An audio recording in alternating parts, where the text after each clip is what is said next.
What are some examples of this in conversation? Well, let us first consider the atheist. As it concerns the existence of God, the atheist will claim that the universe is nothing more than a cold, chance-oriented, impersonal universe. As Carl Sagan said, the cosmos is all there is and all there was and all there ever will be. But how does he hope to explain from a naturalistic or atheistic worldview how his self-awareness came to be? How does he hope to explain how consciousness came to be by chance from non-consciousness? How can he explain how living organisms emerge from non-living materials?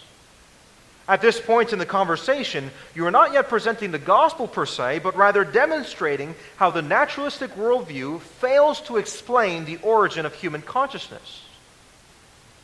Once you show the atheist that his worldview fails to correspond with the real world, you then have the opportunity to present the biblical worldview in its place as the only worldview that corresponds with reality, the only worldview that accurately describes reality.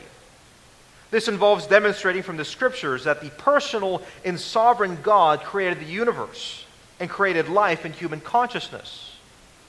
Apart from biblical creation, no other worldview that is foreign to the biblical worldview can make sense of life and human consciousness. The atheist may behave like Bob, refusing to accept the truth and insisting on embracing his chance-oriented worldview, or he may, by the work of the Holy Spirit, abandon his atheism and turn to the Christian worldview. Let us consider a secular humanist who is like the atheist, but instead of being content with his private atheistic beliefs, he seeks to apply those beliefs to society. Secularism is defined as an atheistic and materialistic worldview that advocates for a public society free from the influence of religion. The secular humanist who is arguing for equality will agree with the Christian that all men and women are equal.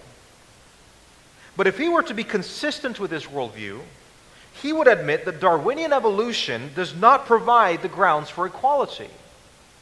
Instead, Darwin's theory of evolution gave fuel to racism, anti-Semitism, racial segregation, the Holocaust as a Darwinian experiment, people groups thinking themselves superior to other people groups, all because evolution suggests that some are more evolved than others.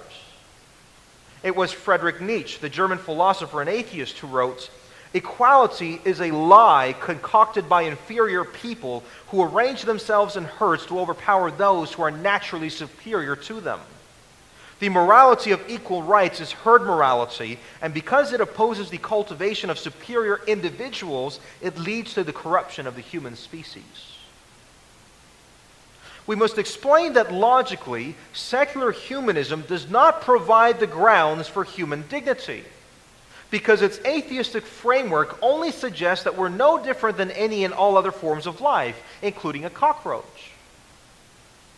When we succeed to demonstrate that secular humanism fails to provide the grounds for equality and human dignity, and instead undermines it, we can then present the Christian worldview as the only worldview that provides the grounds for equality and human dignity in God's creation of man in his divine image.